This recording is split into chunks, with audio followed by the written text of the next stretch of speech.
is News 4 Tucson, live at noon. Good afternoon, I'm Allison Alexander. Thanks for joining us. Disrupted travel plans for many across the nation today as flights coming from Chicago's O'Hare and Midway airports were grounded, all following an incident at an air traffic control facility near Chicago. The man behind it all died from self-inflicted wounds, but not before setting fire to the facility.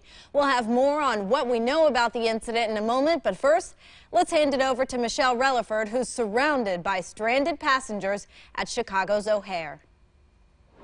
Good afternoon to you. It has been a frustrating and confusing morning for many people here at O'Hare Airport. You can see the long line of passengers here at American. If we flip around, you can see many more are waiting for information. You can take a look right here and see some airport employees handing out water to passengers who've been waiting for a very long time, trying to get information and trying to get new flights. This is the ripple effect of a fire at a radar facility in Aurora, Illinois. A man with self-inflicted wounds also found in the basement there. As police and fire work on that investigation, the FAA working to get travelers back on track. It's unclear how long this ground stop at O'Hare and Midway airports will last. Hundreds of flights are canceled. Some passengers have been stuck on the tarmac for hours. And again, as you can see, many others here waiting in line, trying to get information, trying to get new flights, or trying to get hotels if neither of those work out.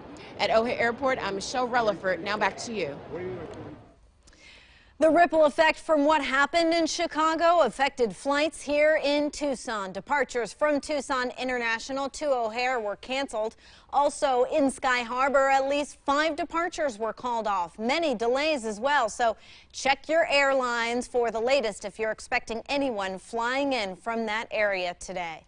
So what specifically happened today that caused all that chaos across airports? You heard a little bit about it from Michelle, but authorities say a man who worked at Suburban Air Traffic Control Center deliberately set fire to the basement. When firefighters arrived, they found that man inside with burns and self-inflicted knife wounds. After the fire was put out, EMTs treated another 50-year-old man for smoke inhalation. The scene's being worked, as any investigation would, trying to gather all the evidence, interview all the people, collect all the information so we know what's going on. This is the second time since May that a Chicago air facility has prompted a ground stop at O'Hare and Midway airports. And this will be the second time in 2 weeks. Travel at Sky Harbor has been disrupted. You might recall just last week, a murder suspect led police to the airport. Well, we're getting new video of that incident. News 4 Tucson's Wendy Holloran reports. Laren Desjardins on the run.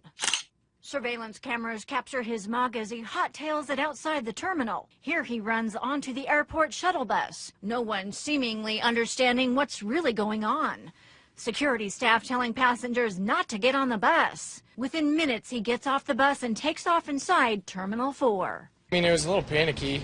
People were kind of freaking out. The long arm of the law after him, armed to the teeth. No one is going anywhere. Then the video cuts to him pacing the floor in the stairwell. SWAT officers armed and ready for the takedown.